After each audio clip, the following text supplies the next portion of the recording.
This deadly stabbing at UT Austin has put a spotlight on campus security and safety.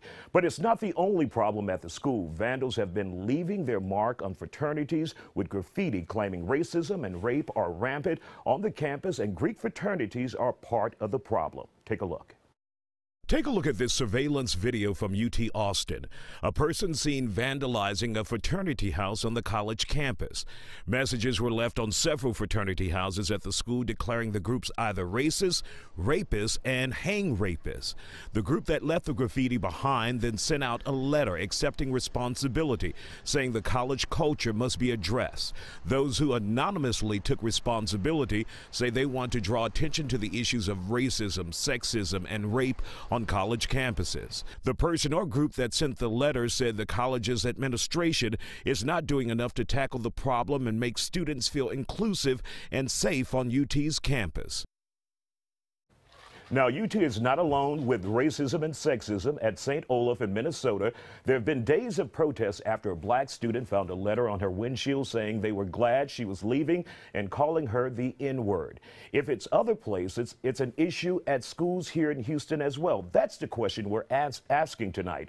Now, joining us to talk about it is Michael Anderson from the University of Houston, Denzel Kamen from Texas Southern University, and Jerry Ford from U of H in Houston as well. We want to thank you, gentlemen, for coming on the Isiah Factor Uncensored. Do we have problems like that right here in Houston, and have you heard about it on other campuses rather than just your school? Mr. Anderson, let's start with you. Yes, sir, absolutely. There's definitely a problem, but I think what also is a problem is the fact that individuals think that they should spray paint and call people racist in general, just because that word is very, there's a historical precedent to this word. Powerful word. Absolutely, you know, and people use it very freely now. And I work for Young Americans for Liberty. We're classically liberal, we're fiscally conservative. I've worked with Black Lives Matter. I've worked with college Republicans, and people will call me a racist. People will say I'm a Nazi, or I need to be a part of the Klan, or something like that. Now, why would they call you that? For what reason would they decide to call you that? Because I'm a promoter of free speech on campus. I think that as long as you're not making a violent threat towards someone, that you should be able to say whatever you want, whether I disagree with what you say or not. And that is a reason why individuals will say, oh, you're protecting this speech or that speech, so you're a racist. Let's bring Jerry Ford into this. Jerry, how serious is a problem on local college campuses around the United States and right here in Houston? Well, I think it's important because to me, personally, stands out to me is another representation of the University of Texas just being out of control. It makes me proud to be a student at the University of Houston, or a top-tier university, but there's issues all around the country. I think when you look at this situation, when you talk about discrimination, when you talk about these issues on college campuses, it is very important that we discuss this. We have to find a way to talk and have dialogue and be tolerant between other views. We need to be able to have different discussions about situations respectfully without giving death threats. Denzel, let's bring you into this conversation. You go to, or you attend a historically black college and university, Texas Southern University. Would you have the same type of problems there? Oh, discriminatory acts happen every day on a black campus, because although we may be historically black, we're not just black.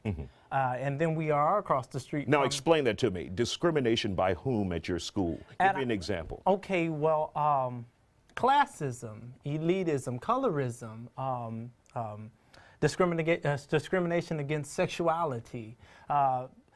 Common things that you will find within the black community is really just poured within a historical black institution, and we must deal with those every day. Now, when you start talking about discrimination with not just black students, because there are students that do not even acknowledge that our campus is a historical black institution. So discrimination is something within our top 5 issues at our institution as well. And Mr. Anderson, what advice would you give to others? What path do you suggest we take to walk away or prevent these problems from happening in the future?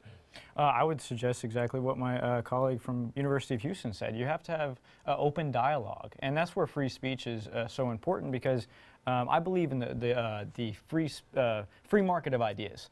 You know how the free market works, right? If you have a valuable good, it continues to be on the market. If you have an invaluable good, it's off. Same with ideas. Me and you can talk about what our ideas are, and then most people will say, okay, well, this individual has more reason, has more logic. But if you have you know, the type of culture that's spreading on campus, similar to what happened at UT and what's going on at UH, is you have groups that says, oh, well, we will label you as a racist or a fascist, and therefore we cannot talk to you. And that it does the opposite of what we're trying to do, is progress, right? This dialogue will go on and on. We want to thank you, gentlemen, for coming on the Isiah Factor Uncensored.